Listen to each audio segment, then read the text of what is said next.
a lineage of decay, a kind of hereditary propensity for spiritual, and in one character's case, actual suicide, all the way down the accursed Southern bloodline.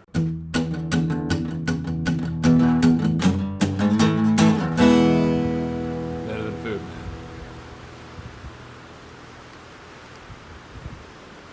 Good afternoon, everyone. Welcome to Better Than Food Book Reviews. I'm your host, Clifford Lee Sargent. Great to see you as always. Hope you're doing well.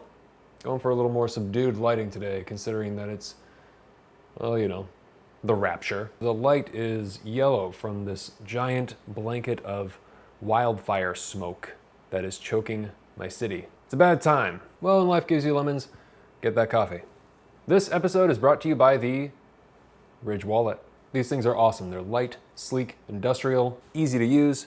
Pull out a card, put it back in. It's about the size of your credit card, and it's not much bigger. It doesn't fold or awkwardly bulge in your back pocket, and it has seriously changed up my whole pocket situation. It's freed up some much needed space. You can put it in the front, put it in your jacket pocket. Easy, versatile, stylish, classy, utilitarian. All these things, all these adjectives I would use to describe the Ridge Wallet. Most people are still using wallets designed in the 90s, carrying around old receipts, pictures of their ex, and gift cards in an unorganized mess. You're literally never going to need another wallet. It's the last one you'll need to buy. It holds up to 12 cards plus room for cash. On the back, there's over 30 colors and styles to choose from, including carbon fiber with this awesome weave pattern, and what I think might be the coolest of them all, burnt titanium.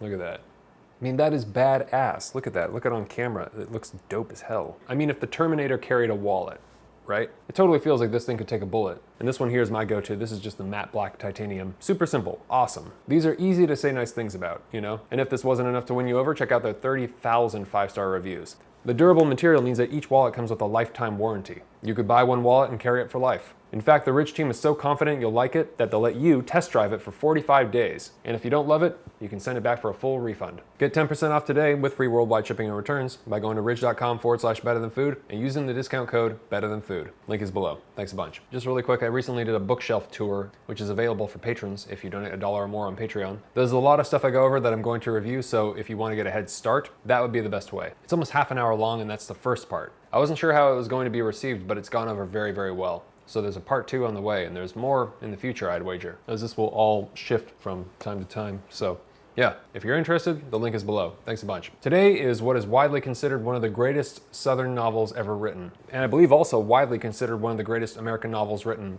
period. Today is William Faulkner's The Sound and the Fury.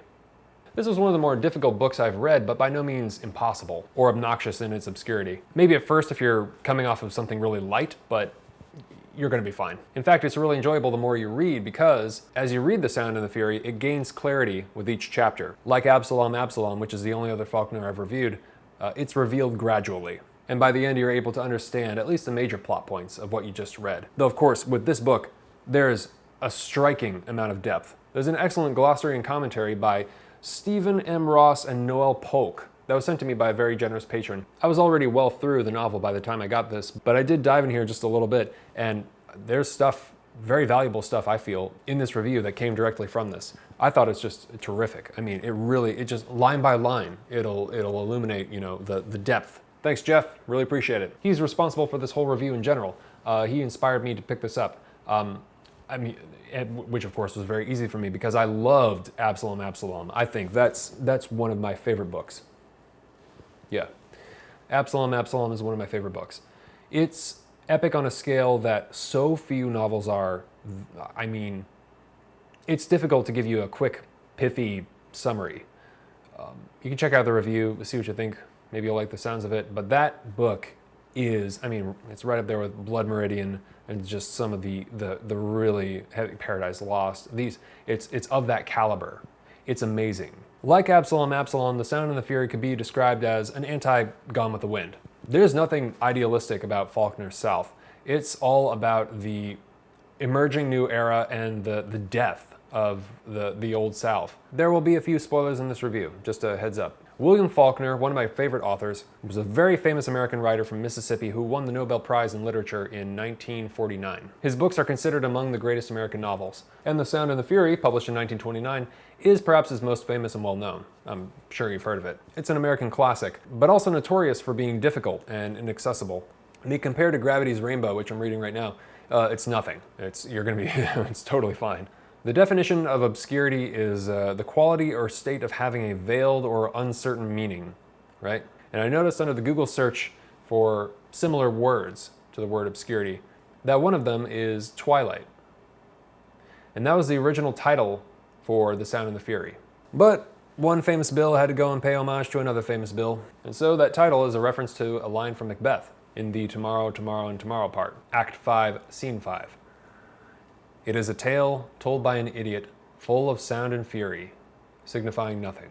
I haven't read Macbeth, but I will, I swear. This takes place in the fictional land of Yoknapatawpha County, a recurring setting in Faulkner's works, created by him. I think based on Lafayette County. It's phonetic pronunciation. It's not that hard to pronounce, really. You can do it, I swear. Yoknapatawpha. That toe might be a little bit difficult. Yoknapatawpha.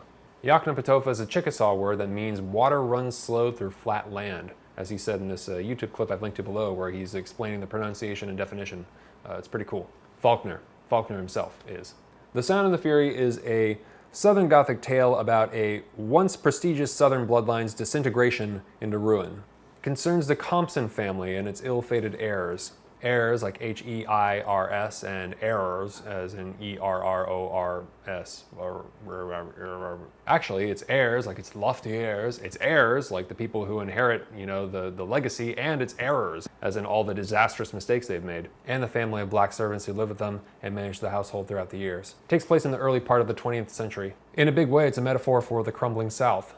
The old South dying and the new South coming in. But it's a hell of a lot more than that. I mean, it's a study of the human condition, human behavior, love, hatred, revenge, racism. It's a story of ambition and tragedy and sacrifice and epic collective failure and family, dynasty, right? Broken dynasty. The end of an era and the ushering in of a whole new world that doesn't seem to much care for the past and seeks to get rid of it, and the remnants of that world that are discarded and forgotten by the era that follows. But there are those that are haunted by the past. Faulkner was most certainly one of them, or if he wasn't, he at least certainly wrote very well about those that are. You'll find many of the same themes here as he did in Absalom, which actually was written after The Sound and the Fury, but it takes place before. Family and lineage, blood, racism, incest, even though it doesn't actually occur in this story. And incest in Faulkner's stories that I've read so far, these two, kind of functions as a symbol of aberration, self-destruction in the bloodline, a kind of internal ancestral sabotage, further disintegration. Faulkner had a great-grandfather who was referred to in his family as the Old Colonel, and was sort of a mythic character they would tell stories about by the time that William Faulkner arrived. Apparently he was a colonel in the Confederate Army, though later demoted, I believe because of his temper. So you can see where these themes come from. So in the book, let's just start off in the Compsons. There's Mrs. Compson, who's a hypochondriac and has been in the process of dying for years, saying things like, paraphrasing, but it's like, I know I'm such a burden on you. You'll be better off when I'm gone soon. And this kind of hand-wringing wretch, just, whoa. Whom inevitably, after initially pitying, we sort of have nothing but scorn for by the end, as she does nothing to improve the situation. Nothing. She's really, truly contemptible. She's so concerned with legacy, she's been driven insane by it, I think. Like, the emphasis on the bloodline has gotten in the way of being a basically decent human being, These characters represent the really nasty parts of the Old South. Mr. Compson is an alcoholic, smart, but cynical man who has given up on life, it seems. Uncle Maury, his wife's brother, I believe, is a leech, just like, asks for money from everybody. And then the Compson sons, Benji, he's a severely mentally disabled 33-year-old man who was actually originally named Maury, but they changed his name after his uncle's character is gradually revealed. They change it to Benji, but he's sometimes called both in the book, further confusing the reader. Then there's Caddy, Candace Compson. She's very nice and she's very loving to poor Benji, but Caddy gets too friendly with a local guy and gets pregnant, which is like the downfall of everything. Quentin Compson, one of her and Benji's brothers, loves Caddy very much, but is deeply, deeply upset by her behavior. You could probably argue traumatized. She sort of represents this shining Southern gentility or nobility that is dying, that is just not important in the new era. And that's, for him, a really heavy blow. Aside from Caddy, Benji loves his pasture, which is eventually sold and turned into a golf course for Quentin to go to Harvard. And he also likes watching fire, which is interesting. He's very simple on the outside, but extremely complex on the inside because he can tell when things are off. He can tell when there's been a shift in the alignment of the order of operations in the household. And if something's off, then he gets really upset. But of course he can't talk about it. He can't articulate it. He just can kind of holler and bellow. And finally, there's Jason Compson. Bitter, greedy, vengeful, cowardly, and pathetic. The antagonist, most certainly. A deeply repugnant soul. But most importantly, one whom we can understand how he came to be by witnessing his upbringing. To an extent.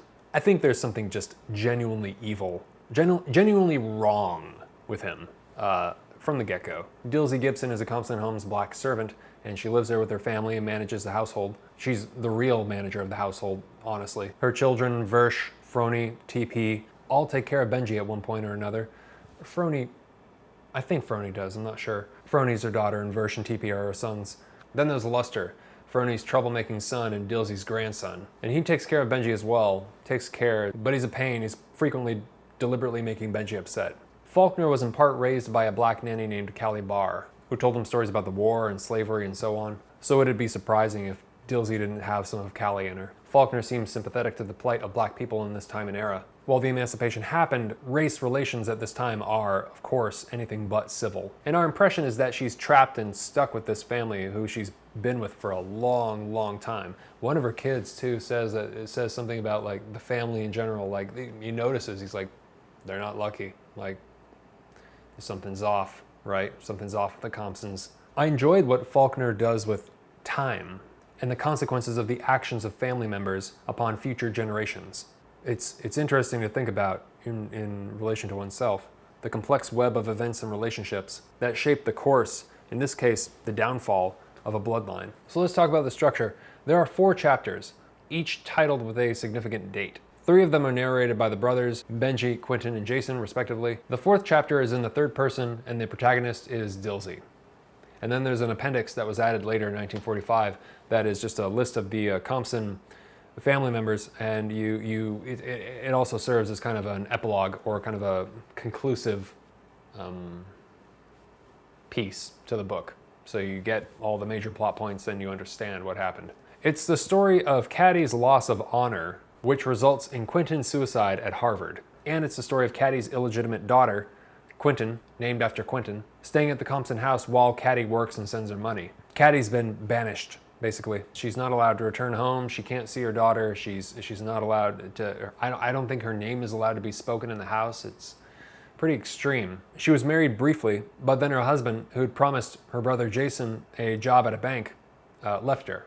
Now the problem is that Jason is in charge of the household, which is not an easy one to manage, with Benji and Mrs. Compson, who is not dead yet. And let's be honest, it's really managed by Dylsey. And Jason is stealing Caddy's money that she sends, which is meant for Quentin, her daughter, as vengeance for his lost bank job opportunity. He just works at like a feed store in town now, so he's like podunk white trash. It's hard to read about Jason because of his brazen cruelty. He represents the most repulsive aspects of humanity, of ourselves. Taking pleasure in victimhood and holding grudges, upholding the narrative of being the suffering loser, who's just been so wronged, goddammit. Like the part after the funeral, when Jason rolls past Caddy in a carriage, holding Quentin when she's a baby, out the window in an act of revenge.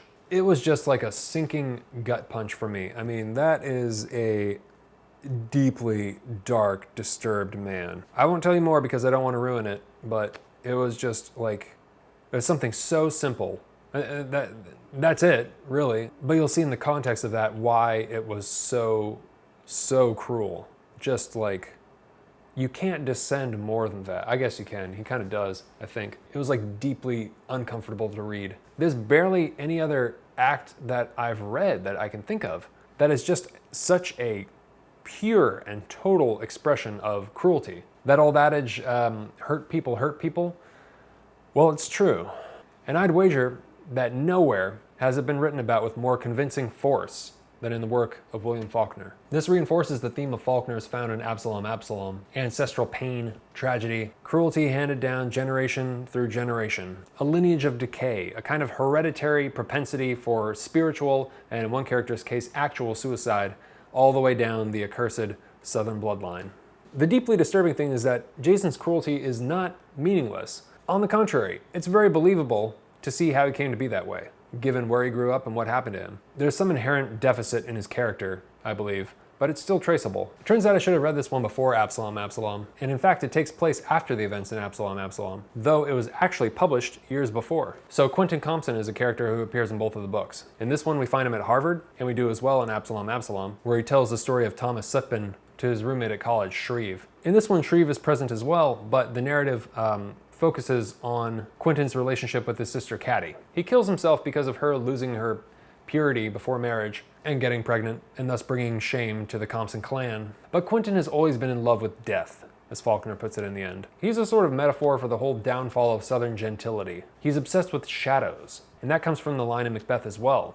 Out, out, brief candle, life's but a walking shadow, a poor player that struts and frets his hour upon the stage, and then is heard no more. And Quentin is heard no more because he drowns himself. Time is an important theme. That was brought to light by the commentary I was recommended, wherein it explained that Faulkner was aware of the theories of perceived duration of time by the French philosopher Henri Bergson. His theory was that time can be measured objectively in units, seconds, minutes, hours, years, but what time feels like, how long it lasts, its perceived duration, cannot. That's subjective. And Quentin is haunted by time. It'll be a cliche, no doubt, but it's still the best damn part of the book that I'm going to read to you. When the shadow of the sash appeared on the curtains, it was between 7 and 8 o'clock, and then I was in time again, hearing the watch. It was grandfather's, and when father gave it to me, he said, "I give you the mausoleum of all hope and desire. It's rather excruciatingly apt that you will use it to gain the reductio absurdum of all human experience, which can fit your individual needs no better than it fitted his or his father's. I give it to you not that you may remember time, but that you might forget it now and then for a moment and not spend all your breath trying to conquer it. Because no battle is ever won," he said. "They are not even fought. The field only reveals to man his own folly and despair, and victory is an illusion of philosophers and fools." Good stuff. The battle of men against death is not even fought. A cynic, Mr. Compson is. I learned the meaning of that line from the Glossary and Commentary. That's very good, very helpful. Quentin tries to assimilate Caddy's bad behavior, in a way. He tries to control it by claiming to his father that it's his fault, that they've committed incest. His father doesn't believe him. Faulkner actually said, later after writing the book, I believe, that the confession was only something that Quentin wished he could have said to his father, but that he actually didn't. So Quentin kills himself, drowns himself in a river in Boston, and Caddy's illegitimate child is named Quentin after him, though she's a girl, and she, like Benji, is dealt a terrible hand right from the get-go. But she gets her revenge. And that felt good to read. And I won't spoil anything else. Benji's chapter is actually my favorite of them all because of how beautiful the language is. I really love, pressed, like my favorite bit is from Quentin's, the beginning of Quentin's there, but I love Benji's chapter as a whole. I'm not sure it's like anything I've ever read. Time is indistinguishable for Benji, and so it reads like that. It seems almost, it's completely out of order, but that's what makes it such a puzzle and so interesting, because he can't distinguish between moments in time. Benji focuses on sensorial detail without temporal structure. So voices and dialogue and characters arrive seemingly almost at random, and action is written in italics. It's very, very strange. On page 72 he says, "I could hear it getting dark." It's almost a synesthetic notion, right? And Benji does have kind of a hyper-perceptive ability, even though he can't really express himself other than bellowing. Really, he just seems like a sweet, clumsy guy, kind of like a dog. Except he gets loose out of the gate once and attacks a little girl, and they think he's trying to rape her. So Jason has him castrated.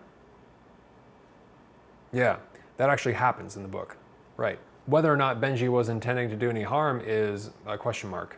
I just as soon believe he made a mistake and Jason had him castrated as a form of revenge. After all, he's been trying to send him to Jackson for a long time. in Jackson there's a mental institution. He just wants to get rid of Benji, just wants to abandon him. Everybody's gonna hate Jason, of course, but that's when I think we need to pay the most attention. Because he's many things, but not stupid. And also, kind of horribly, not unrelatable. It's when we recognize ourselves in his actions, even though we haven't done anything near the magnitude of him, thank God. But I'm talking more about his homespun narrative as the suffering victim which he wallows in, which he clings to with all his wretched body and soul. The idea that people are god-awful and he's just been plain wronged. That's something to pay attention to, I think.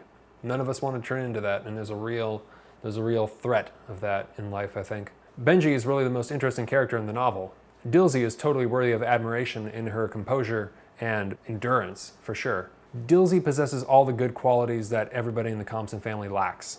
But Benji is the enigmatic focal point of the story, I feel. There isn't really much of an ending except the realization that the Compsons are doomed. Better than food, without question. So you should read it. Fans of Cormac McCarthy's Blood Meridian, Wuthering Heights by Emily Bronte, and fans of Flannery O'Connor and Shakespeare.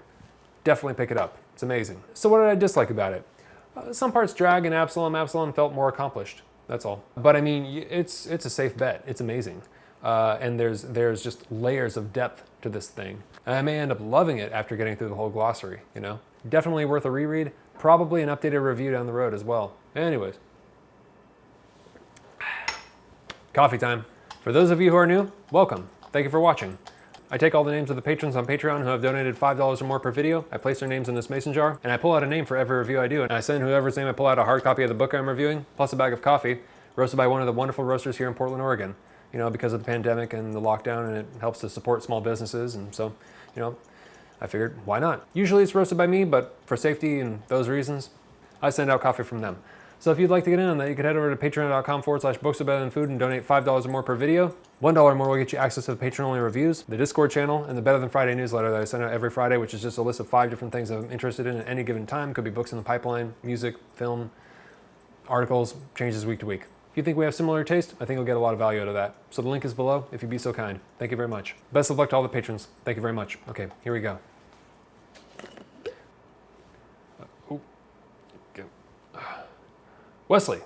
Wesley H.